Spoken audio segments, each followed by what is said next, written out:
একটা মাত্র পাউরুটি দিয়ে বিভিন্ন ধরনের ভিন্ন ভিন্ন নাস্তা তৈরি করা যায়। আজকে আমি পাউরুটি দিয়ে এগ ব্রেড বল তৈরি করব। ব্রেড বল তৈরি করার জন্য আমি প্রথমে ব্রেড বলের ভিতরে পুর তৈরি করে নেব। পুর তৈরি করার জন্য আমি প্রথমে চুলায় একটা ফ্রাই প্যান বসিয়ে দেব।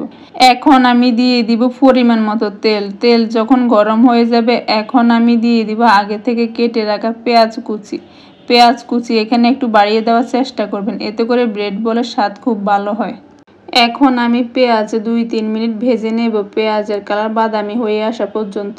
আমার পেঁয়াজের কালার বাদামি হয়ে গেছে। এখন আমি এখানে দিয়ে দিব 2টা ডিম।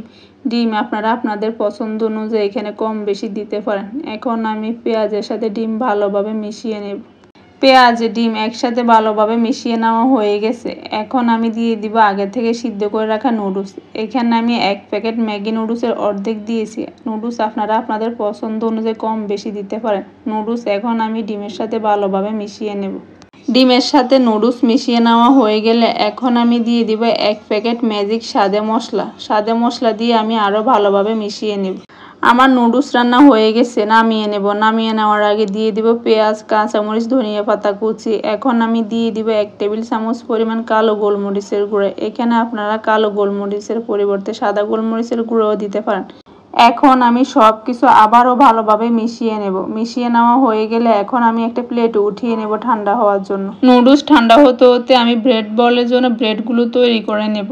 এখানে আমি স্কোয়ার শেপের বড় ব্রেডগুলো নিয়েছি। আপনারা অবশ্যই এই ব্রেডগুলো নেওয়ার চেষ্টা করবেন। এই ব্রেডগুলো দিয়ে ব্রেড বল খুব ভালো হয়। এখন আমি ব্রেডের চারদিকের ব্রাউন কালার সাইডগুলো কেটে নেব। এই ব্রেড সাইডগুলো দিয়ে আপনারা ব্রেড ক্রাম্বস তৈরি করতে পারেন। আমার সবগুলো ব্রেড কেটে নেওয়া হয়ে গেছে। এখানে পাউরুটি সফট করার জন্য একটা প্লেটে আমি পরিমাণ মতো পানি নিয়েছি।